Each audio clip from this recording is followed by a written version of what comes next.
Okay, welcome to NLCC classes. ये आपकी हिंदू vocabulary, basically vocabulary antonym synonym की क्लास है, जो आपके एग्जाम में इंग्लिश वाले पोर्शन में लगभग 10 से 15 क्वेश्चन अराउंड अप्रॉक्स रहते हैं, सिनोनिम और एंटोनिम। ठीक है, और इसमें मिक्स मैंने दिया है, जिसमें बीए बोल रहा हूँ, जिसमें आपका नॉर्मल इंग्लिश और लीगल इंग्लिश दोनों के क्वेश्चन इसके अंदर दिए हुए हैं। एमसीक्यूज में हम करंट अफेयर्स के कुछ क्वेश्चन, देन स्टैटिक जीके के 5 क्वेश्चन देखेंगे, लास्ट में स्टैटिक जीके के भी क्वेश्चन 5 दिए हैं। इसको डे बाय डे पढ़ते जाइए और अपडेट होते जाइए, क्योंकि इसमें से एक साथ में अगर आपको शीट दे दूं पूरे साल की तो आप पढ़ नहीं पाओगे, इतनी मोटी बुक है।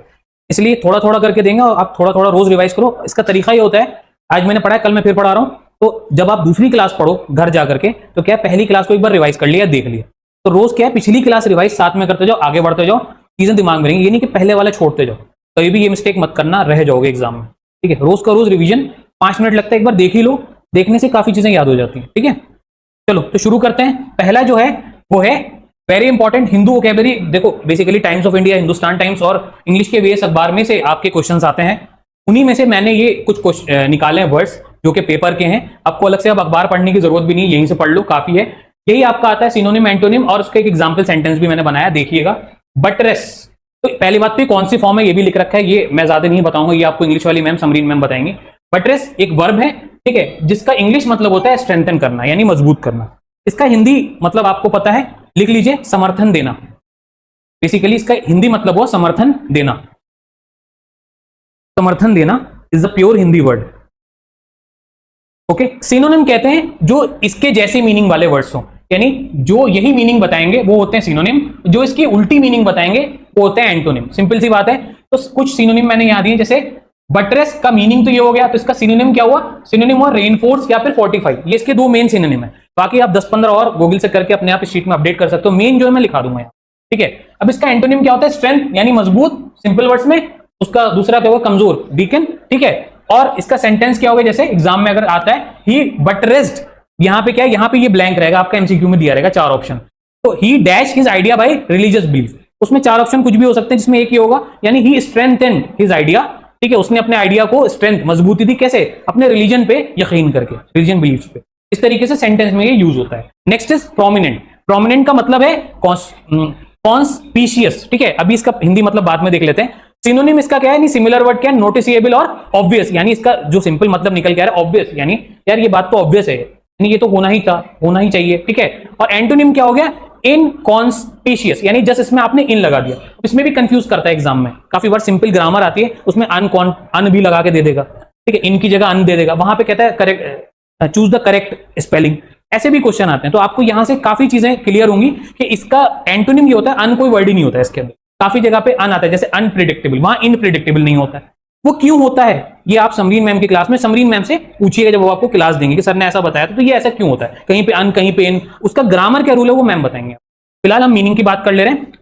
इन कॉन्स्पिशियस इसकी मीनिंग, एंटोनिम है, इसका उल्टा है। इसका मतलब है the new housing estates are prominent landmark. तो क्या है, इन्होंने प्रोमिनेंट वर्ड यूज किया, यानी प्रोमिनेंट मतलब हो गया मेन। बेसिकली हिंदी लिखवाने की जरूरत है?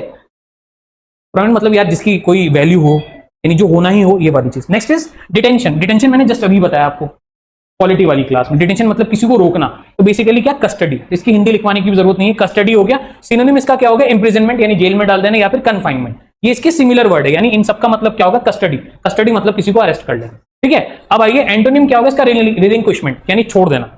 और क्या हो सकता है छोड़ने की इंग्लिश बताओ? यानी अगर रिलिंक्विशमेंट नहीं आया एंटोनिम एग्जाम में, तो और कौन सी इंग्लिश आ सकती है? रिलीफ। ठीक है, और free, to set free, set free भी हो सकता है। तो कई सारे वर्ड्स हो सकते हैं। Example sentence, the 15 people are arrested were still in police detention. जो 15 लोग पकड़े गए तो वो अभी भी कहां है? पुलिस की कैद में है, डिटेंशन में है। ठीक है, यानी कस्टडी में। निम्बल, ये आ चुका है एएमयू के एग्जाम में। निम्बल मतलब इसका उल्टा आया था, एजाइल आया था। एजाइल का एंटोनिम पूछा था। ठीक है, तो एजाइल का एंटोनिम क्या है? यहां देखो, स्टिफ, यहां दे रखा है। मैं हर साल पढ़ाता हूं, सारी इंग्लिश इन्हीं से फंसती है, तो इस चीज को इग्नोर मत करना। सारे एंटोनिम सिनोनिम इसके बाहर से नहीं आएंगे जो मैं पढ़ा रहा हूं। करंट अफेयर्स में हर महीने का कवर कर रहा हूं, तो उसके बाहर से भी नहीं आएगा। ठीक है, सारी इंपॉर्टेंट चीज तो कवर ही हो जाएंगे, तो बाहर से कहां से आएगा? तो 10 जगह मत भागना, यहीं पे फोकस रखना बस। ठीक है, एजाइल यानी इसका सिनोनिम क्या होगा? लिथ या स्प्रिंगली, स्टिफ। अच्छा, इसका मतलब अभी मीनिंग जरा सेंटेंस पढ़ के देखते हैं, शायद समझ में आए। With the deft motion of her nimble fingers she completed the task. मतलब क्या हुआ सेंटेंस का, बताइए? देखो इसकी हिंदी लिख लो, निम्बल मतलब होता है फुर्तीला। जैसे वो मेरी दोस्त वो बहुत फुर्तीली है, ठीक है, मतलब तेज है। अच्छा, फुर्तीली तेज में फर्क होता है, तेज दिमाग वालों को भी बोलते हैं फुर्तीली, मतलब तेज चलने वाले या तेज काम करने वाले को बोलते हैं ज्यादातर। तो इसी को हम इंग्लिश में क्या बोलते हैं, एजाइल बोलते हैं। इसका एक और फ्लेक्सिबल का यूज कर सकते हैं हम इसके लिए, एज एन सिनोनिम या एंटोनिम। फ्लेक्सिबल, फ्लेक्सिबल का मतलब भी एजाइल ही होता है। इंग्लिश में एक वर्ड के कई मीनिंग हो सकते हैं, ठीक है। तो फ्लेक्सिबल भी आप यूज कर सकते हो, लेकिन एग्जैक्ट मीनिंग एजाइल होगी। अब इसका क्या सेंटेंस हो गया, with the deft motion of her nimble, धीरे धीरे वो बहुत तेजी से उसने अपनी उंगलियां चलाई, ठीक है, निम्बल फिंगर्स चलाई, फ्लेक्सिबली चलाई, ठीक है। शी कंप्लीटेड द टास्क, और उसने अपना टास्क तेजी से, जल्दी से, फौरन के फौरन, फुर्ती से कंप्लीट कर लिया। नेक्स्ट इज मोराटोरियम, है ना। मोराटोरियम इसका मतलब क्या है, एम्बार्गो। इसकी हिंदी मीनिंग लिख लो, ठीक है। इसकी हिंदी मीनिंग होती है प्रतिबंध। मैं आपको एग्जैक्ट हिंदी मीनिंग लिखवा रहा हूं, प्रतिबंध। और वैसे आप जानते हो प्रतिबंध मतलब क्या हो गया, रोकना, ओके।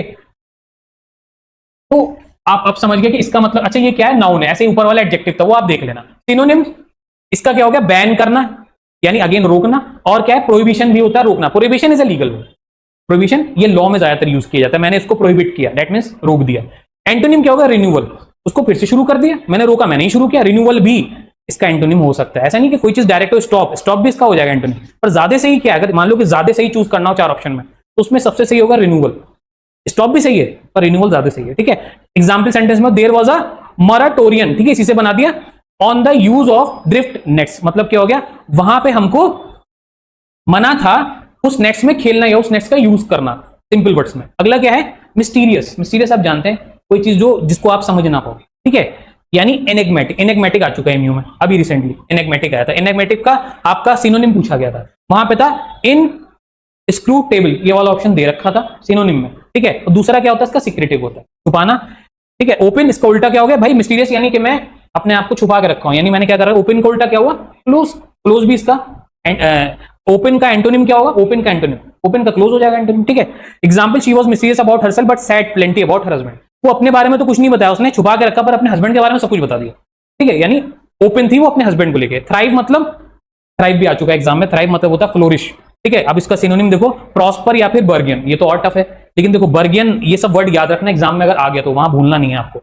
एंटोनिम इसका फेल हो गया, यानी हम थ्राइव का मतलब क्या समझे, फेल का उल्टा कर लो, पास, या और अच्छा सक्सीड, ज्यादा सही सुनने में लग रहा है तो सक्सीड ज्यादा सही है। कोलैप्स भी इसका एंटोनिम है, कोलैप्स मतलब भी खत्म हो जाना, ठीक है, गिर जाना। कोलैप्स का एक और मतलब होता है गिर जाना। तो थ्राइव का एक और मतलब, फ्लोरिश मतलब उठ जाना, आगे बढ़ जाना, ठीक है, और कोलैप्स मतलब गिर जाना, रुक जाना, ठीक है। Example sentence, the entertainment industry has thrive in the recent decade. Entertainment industry यानी मूवी वाली इंडस्ट्री क्या है, वो रिसेंटली बहुत आगे चली गई है, फ्लोरिश कर गई है, ठीक है। सबवर्सिव ये आ चुका है, सबवर्सिव का होता है मीनिंग डिसरप्टिव, ठीक है, यानी अपने आप को सबमिट कर देने किसी के सामने, ठीक है। सिनोनिम, इन्फ्लेमेटरी या इंसर्जेंट। एंटोनिम मतलब इसका लॉयल हो गया, तो इसकी एग्जैक्ट मीनिंग क्या होगी, अगर ये लॉयल है तो बेटा लॉयल का एंटोनिम क्या हुआ, distort, disloyalty, okay, disloyalty. Online जो बच्चे हैं अगर कमेंट करना चाहे तो कर सकते हैं, disloyalty is the right word और disloyal is the right word. Loyal का एंटोनिम डिसलॉयल होगा या डिसलॉयल्टी होगा,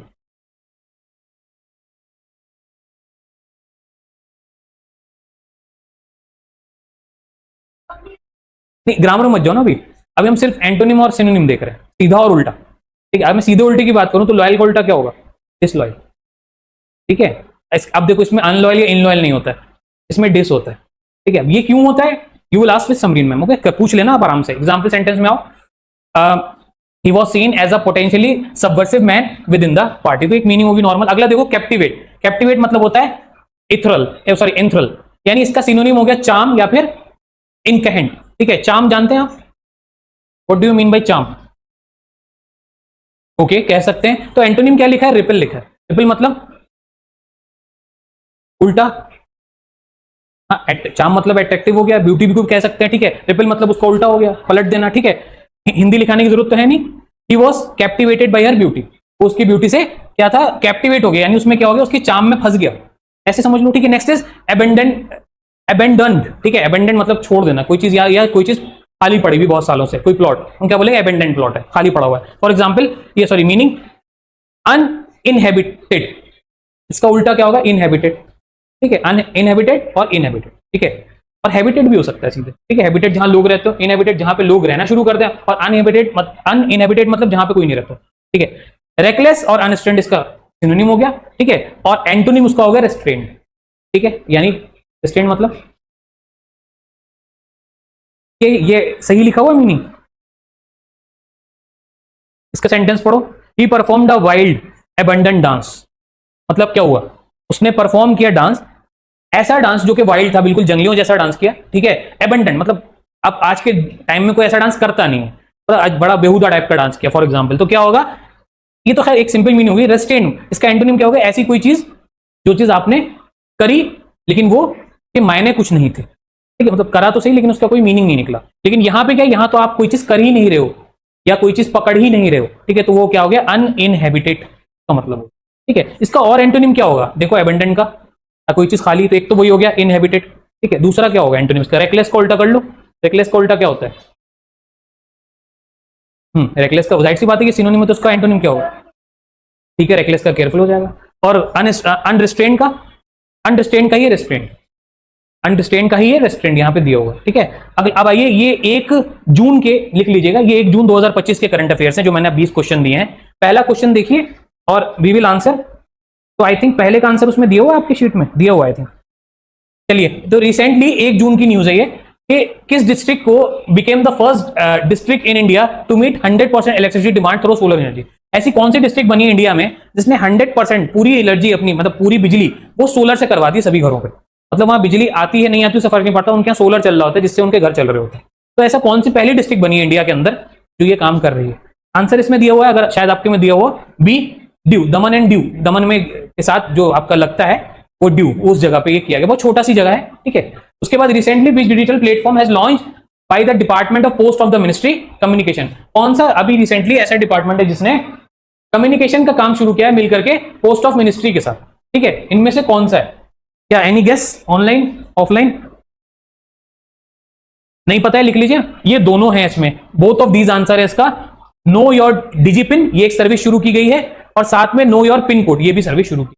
next is according to World Meteorological Organization, ये होते हैं मेटियोर्स की पढ़ाई करने वाले, यानी स्पेस में जो पत्थर घूम रहे हैं, ठीक है, जो भी स्पेस में हो रहा है उसकी जो पढ़ाई करते हैं उसे मेट्रोलॉजिकल स्टडी बोलते हैं, और ये वर्ल्ड, इसका काम ही होता है वर्ल्ड मेट्रोलॉजिकल ऑर्गेनाइजेशन का, उनकी स्टडी करना मेटियोर्स की। What is the percentage change chance of global temperature rising bye 1.5 degree से बिटवीन 2025 से 2030? तो उन्होंने एक स्टडी की है जिसमें उन्होंने बताया है कि कितना चांस है कि आने वाले इन 4 सालों में, 4-5 सालों में हमारा जो धरती का टेम्परेचर है, ग्लोबल टेम्परेचर है, वो 1.5 डिग्री से बढ़ जाएगा, क्योंकि बड़ी वजह से अभी आप देखो 46 डिग्री हो गया था अलीगढ़ का अभी 2-3 दिन पहले, तो यानी ये कह रहे हैं आने वाले सालों में 47.5 डिग्री हो जाएगा, एक नॉर्मल टेम्परेचर होगा 47.5 डिग्री फॉर एग्जाम्पल। तो वो कितना चांस है ये होने का? इसका आंसर लगा लीजिए आप लोग 70%, यानी कि बहुत ज्यादा चांस है, 70% इसका आंसर है।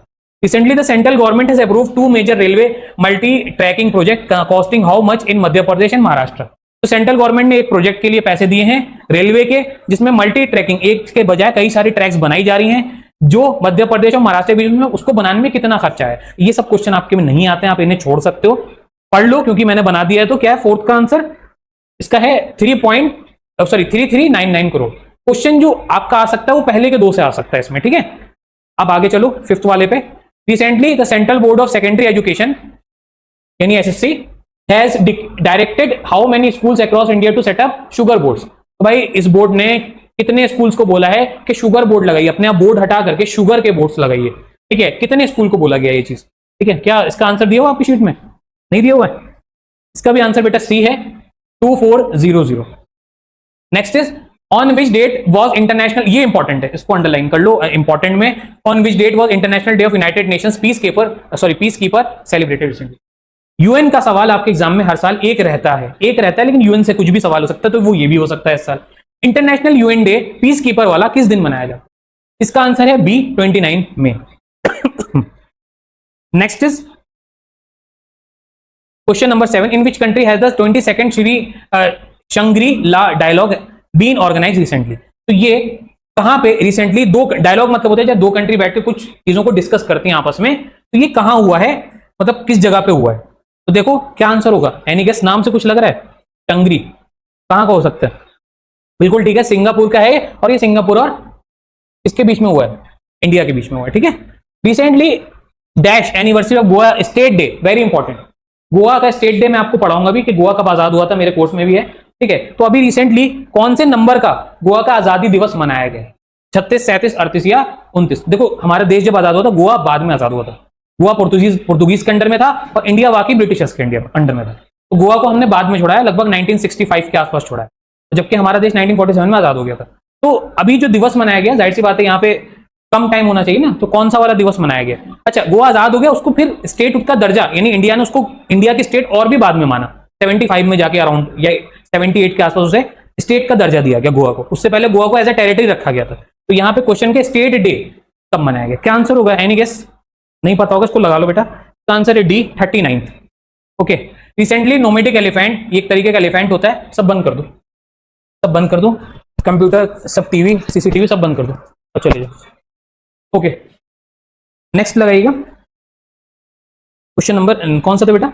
नोमेटिक एलिफेंट वाला। Military exercise has started between India and which country. देखो एलिफेंट को लेकर के अभी बीच में बहुत बवाल हुआ था, अगर आपको याद हो, ठीक है, जो वो भी काटे जा रहे थे, क्या कहते हैं उसको, जंगल काटे जा रहे थे गुजरात के एरिया में, ठीक है, जहां पे एलिफेंट ने हमला कर दिया था बुलडोजर पे। अगर आप लोगों ने न्यूज देखी हो तो बुलडोजर पलट दिया था। क्या होता है वो?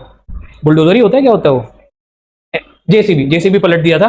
तो उसी को लेकर के मिलिट्री की एक्सरसाइज की गई थी। और ये जो नोमेटिक एलिफेंट को लेकर के जो एक्सरसाइज, यानी दो कंट्री के बीच में एक कुछ आर्मी की एक्सरसाइज होती है, उसको हम, इंडिया तो थी उसमें, दूसरी कंट्री कौन थी involve?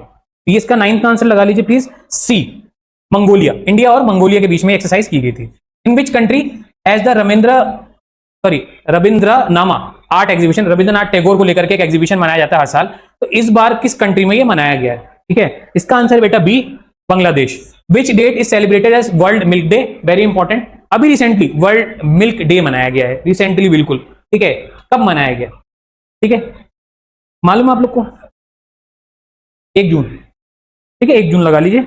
Next is who has recently been appointed as the brand ambassador of Eureka Forbes. Eureka Forbes आपने शायद जानते होंगे, पानी का होता है, जिसमें पानी छन के आता है, घरों में लगता है, फिल्टर होता है पानी वाला, यूरोका फोर्स कंपनी का भी होता है। तो उसकी ब्रांड एम्बेसडर अभी रिसेंटली कौन बनी है जून में? सोनम कपूर हीरोइन, या श्रद्धा कपूर, या दीपिका पादुकोण, या अनुष्का शर्मा? इसकी टीवी पे ऐड लेकर के आ रही हैं लोग। इससे पहले यूरोका फोर्स का ऐड कर रही थी वो हेमा मालिनी। अभी कौन है ये आपका? इसका आंसर क्या होगा? बी है, श्रद्धा कपूर। ओके, आइए नेक्स्ट क्वेश्चन जल्दी से देख लेते हैं। Which of the following India Mobile Congress 2025 dash edition will be held in New Delhi? इसका सीधे लगा लो, 13 का डी। अभी 9th नंबर का एडिशन मनाया गया दिल्ली में, यानी 9वीं बार ये मीटिंग हुई है, जिसमें मोबाइल कांग्रेस 2025 की ये मीटिंग थी। In which country was 46 Asian, इसको इंपॉर्टेंट मार्क करो, 46 एशियन समिट से भी क्वेश्चन आता है।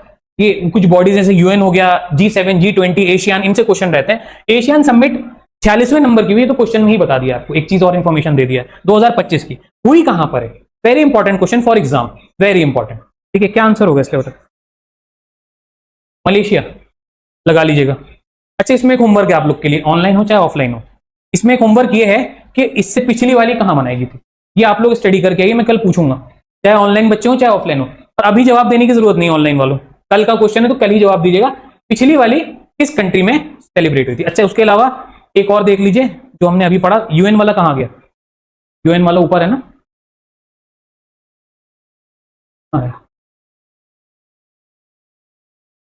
ये इसका पिछला वाला, सॉरी, इसका अभी यूएन यूनाइटेड नेशन वाला किस जगह सेलिब्रेट किया गया है? ये वाला, ठीक है, जो हुआ है इंडिया में हुआ है, कहां पर हुआ है, इसमें कौन सी कंट्री में सेलिब्रेट किया है? ये आपका कल का एक दूसरा होमवर्क है।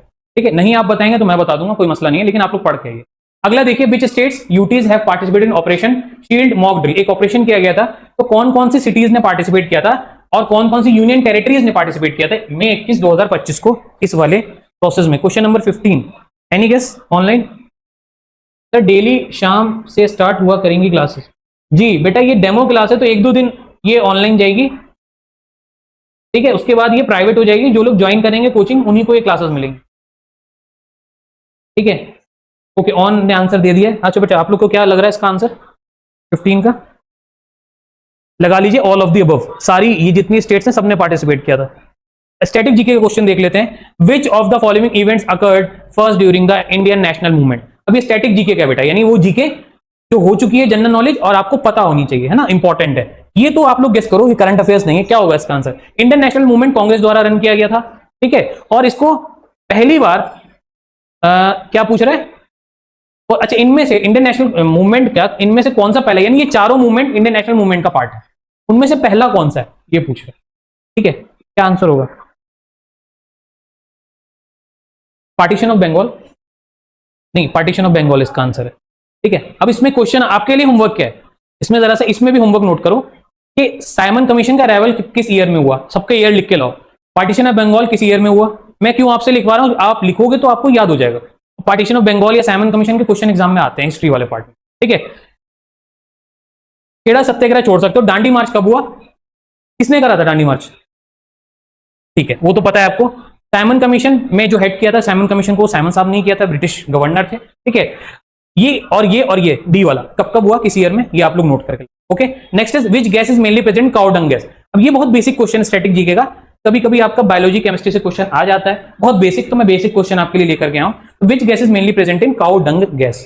काउ डंग जानते हैं, गोबर बेसिकली, उसमें जो होती है तो मेनली इनमें से कौन सी गैस होती है। पहली बात ये चारों होती है क्या, चारों होती है। मेन कौन सी होती है, बहुत पहले पढ़ा होगा अपने स्कूल लाइफ में, अपने 5th-6th की क्लास में रहता है अक्सर, केमिस्ट्री में या फिर नॉर्मल साइंस की क्लास में। गेस करो सबसे ज्यादा क्या होता है, मीथेन। मीथेन, मीथेन बेटा, ठीक है आंसर लगा लो। अब देखो ये बड़ा इंपॉर्टेंट है और ये मैं आपको टॉपिक भी पढ़ाऊंगा, जहां पे मैं आपको पढ़ाऊंगा क्या चीज पढ़ाऊंगा, कास्ट के बारे में। तो कास्ट में ही एक टॉपिक है कि sex ratio is the number of female पर मेल। सेक्स रेशियो टोटल एक निकाला जाता है कि कितने लोगों पे कितनी लड़कियां एक एरिया में हैं। ठीक है, तो वो हम कितने लोगों पे नापते हैं, यहाँ ये सिंपल सा क्वेश्चन पूछ रहा है, कितने में नापते हैं, 100 में, 1000 में, 10,000 में या 1 लाख में, 1000 में नापते हैं। इसका आंसर हो गया 1000। Next is who among the following is credited with the founding the Brahmo Samaj इन 1828। एक जवाब आपको यही मिल गया कि 1828 में ब्रह्मो समाज बना था। एक आपको इंपॉर्टेंट डेटा मिल गया यहाँ पे। और इसको बनाने वाले कौन थे, अच्छा ये सवाल आपका अभी आ चुका है एमयू के एग्जाम में। राजा राम मोहन राय का आंसर है। ऑनलाइन कोई आंसर देना चाहिए बेटा, आप ट्राई करना चाहें, बिल्कुल ठीक है, राजा राम मोहन राय ने ब्रह्मो समाज की स्थापना की। ठीक है, next is which of the following state has the smallest area. इनमें से हाँ सबसे कम एरिया किस स्टेट के पास है, एक बार देख लो, हुआ श्योर हो।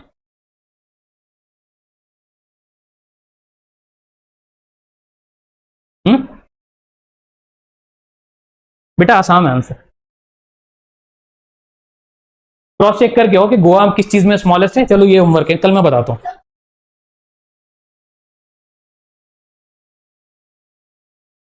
देख के हो, कल एक्सप्लेन करते हैं। अभी आप खुद से देखो कि सर ने ऐसा बताया तो क्यों बताया, डू योर लेवर। या फिर हो सकता है मैं गलत बता रहा हूं, नहीं ऐसा हो सकता है बेटा, मेरे पास आंसर नहीं लिखे मैं देख के हो ना आखिर क्या रीजन है, या इसका आंसर गोवा होना चाहिए तो क्यों होना चाहिए। Maybe you are correct, जरूरी थोड़ी कि हर बार टीचर ही सही हो। ठीक है, लेकिन मेरे हिसाब से आंसर आसाम है। क्यों है मैं कल एक्सप्लेन करता हूं, आप भी देख करो, मैं एक्सप्लेन करूंगा, घबराओ मत, पर आज रहना तो कल एक्सप्लेन करते हैं। ठीक है, आप लोग थोड़ा लेबर करो, देखो आसाम क्यों है आंसर अगर है तो। ठीक है, आपको आंसर मिल जाएगा, गूगल भी कर सकते हो, नहीं मिलेगा तो मैं खड़ाऊं कर कल मैं पढ़ा दूंगा आपको। और अगर हो सकता है गोवा हो, या गोवा किस चीज में स्मॉलेस्ट है ये मैं कल बताता हूँ। ठीक है, चलिए।